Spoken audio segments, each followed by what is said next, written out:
그 다음은요, 이제 이렇게 M자로 파여 있는 경우에는 별 문제가 없는데 가장 큰 문제가 이제 완전히 벗겨진 경우가 있죠. 타입 7인데 타입 7일 때 우리가 과연 어떻게 할 것이냐. 타입 7이 아니라도 거의 유사하게 많이 벗겨져 있는 타입 6 같은 경우는 어떻게 심는 게 좋을 것인가를 한번 생각해 보겠습니다. 요 타입 7 같은 경우는 우리가 머리가 12만 개 정도가 있다고 볼 때 약 반 정도가 없는 상태를 거의 얘기할 수가 있죠. 그러니까 6만 개 정도, 머리가 좀 작으신 분들은 5만 개 정도의 머리가 없어진 거죠. 그런데 우리가 5만 개를 얻을 수는 없지 않습니까? 그렇다면 최대로 많이 얻을 수 있는 게 어느 정도인지를 환자분한테 설명해 주는 것은 아주 중요하다고 생각을 합니다.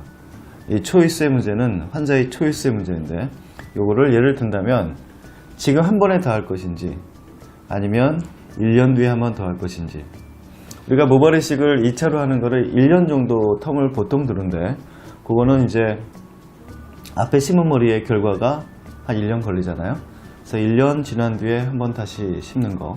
또 하나의 문제는 뒤쪽의 공여부의 상태도 흉이 좀 완전히 아물어야지만 또다시 할 수 있기 때문에 한 1년 정도 봅니다. 그래서 요거를 한 번 할 때 다 할 것인지 아니면 만약에 필요하다면 1년 뒤에 할 것인지에 대해서 환자분이 결정하는 게 아주 중요하다고 봅니다. 왜냐하면 우리가 한 번 뒤에서 얻을 수 있는 게 한계가 있기 때문이죠. 이 그림을 보시면 요게 이제 우리 뒷머리가 되겠습니다. 뒷머리가 되겠는데, 요 라인을 제가 그려놨는데 요거는 이제 절개를 한 모양이죠. 우리가 절개로 최대로 많이 얻었을 때는 4,000개에서 5,000개 정도의 모발을 얻을 수가 있습니다. 이게 이제 밀도가, 뒷머리 밀도가 빽빽하냐 그렇지 않냐에 따라 가지고 많이 다르죠. 그래서 4,000개나 5,000개 정도를 얻을 수가 있고요. 아까 말씀드렸죠. 타입 7 같은 경우는 5만 개 정도가 없는데 절개로 최대로 얻을 수 있는 건 5,000개입니다. 말도 안 되는 숫자 같지만 사실은 이 5,000개 가지고도 앞에 헤어라인을 잘 만든다면 상당히 드라마틱하게 좋아질 수가 있습니다.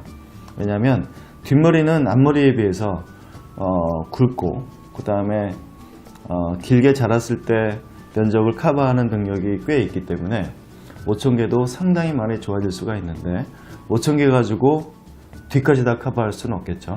이런 경우에 저희는 환자분한테, 요즘은 이제 비절개의 그 효과도 상당히 좋기 때문에 이걸 혼합요법이라고 그러는데, 이렇게 절개를 하고 아래 위에는 또 남잖아요. 여기를 비절개로 할 수가 있습니다. 이걸 이제 혼합요법이라고 그러죠. 과거에는 우리 의사들이 절개면 절개, 비절개면 비절개, 둘 중에 하나만 선택해서 했는데 그럴 필요가 없다라는 거죠.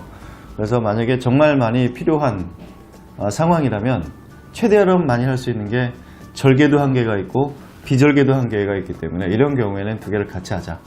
같이 하는 경우에는 훨씬 더 한 번에 많이 심을 수가 있죠. 그래서 보통 이제 절개로 가장 많이 얻을 수 있는 게 밀도에 따라 다르겠지만 4,000개에서 5,000개 정도를 얻을 수가 있고, 비절개는 절개를 한 뒤에 위로 하기 때문에 보통의 비절개보다는 좀 면적을 작게 합니다. 여러 가지 이유로. 그래서 보통은 모발의 상태에 따라 좀 다르겠지만 2,000개에서 한 3,000개 정도를 얻게 됩니다. 그래서 보면 한 5,000개에서 한 7,000개 정도가 맞는 것 같아요.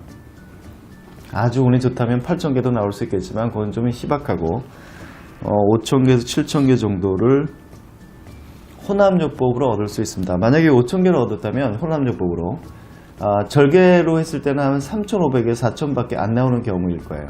왜냐하면 뒷머리 밀도가 아주 떨어진 경우이기 때문에. 그래서 타입이 굉장히 많이 진행이 된 상태이고, 그 다음에 한 번에 끝내고 싶다, 1년 뒤가 아니라 한 번에 그냥 수술 한 번으로 끝내고 싶다, 이런 분들도 상당히 많으시거든요.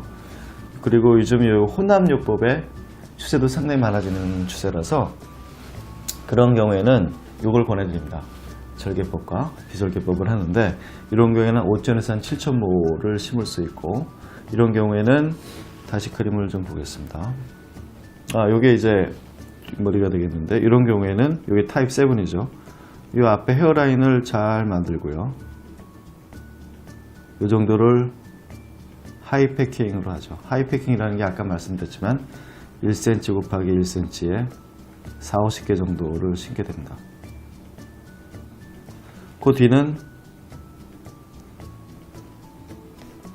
상황에 따라 좀 다르겠지만 보통은 2, 30개 정도 1cm 곱하기 1cm 2, 30개 정도 신고 여유가 더 있다면 뒤로 약간 더 신게 되는데 이때는 10개에서 20개 정도를 신게 됩니다. 이 정도라면 거의 최상이라고 보는데 아주 밑에까지 되어 있는 경우에 다 커버할 수는 없겠지만 이렇게 혼합요법으로 한 5,000개에서 7,000개 정도를 이제 모낭수가 아니라 모발의 숫자입니다. 이 정도 신게 되면은 아무리 많이 진행이 된 모발 상태도 아주 드라마틱하게 좋아질 수 있는데 역시 가장 중요한 관건은 뒷머리의 상태인 것 같습니다. 뒷머리 상태가 밀도가 높으면 좋고요. 머리가 굵을수록 좋습니다. 요즘은 이제 보통 모발 이식을 할 때 면모를 심었다라고 얘기하는데 면모를 심었다라고 얘기하는 것만으로는 너무나 부족한 면들이 사실은 많이 있습니다. 환자분들이 모르는 가장 중요한 팩터 중에 하나는 머리카락의 굵기가 되겠습니다. 왜냐하면 타입이 심할수록 나이가 많을수록 뒷머리의 밀도도 떨어지고 굵기도 감소하는 걸로 되어 있습니다. 그래서 타입이 심할수록 더 많이 심어야 되는 이유는 뒤쪽의 머리가 가늘기 때문입니다. 만약에 젊으신 분들이 뒷머리가 굵은 상태에서 타입 7, 6라 그러면 괜찮은데 연세가 드신 분들은 뒷머리가 가는 경우가 많기 때문에 젊은 사람들의 같은 타입에 비해서 머리카락의 숫자를 많이 늘려야 되는 이유는 뒷머리의 밀도, 굵기가 얇기 때문입니다. 그래서 이런저런 팩터들을 좀 고려해 볼 때 아주 진행이 많이 된 연세가 꽤 드신 환자분들, 탈모증 환자분들의 모발 이식은 역시 모수가 좀 많이 있어야지만 효과를 좀 많이 볼 수 있다. 그래서 이런 경우에는 단독으로 절개나 비절개를 단독으로 하는 것보다는 혼합요법으로 하는 게 상당히 의의가 있을 것 같다 라고 설명드릴 수가 있겠습니다.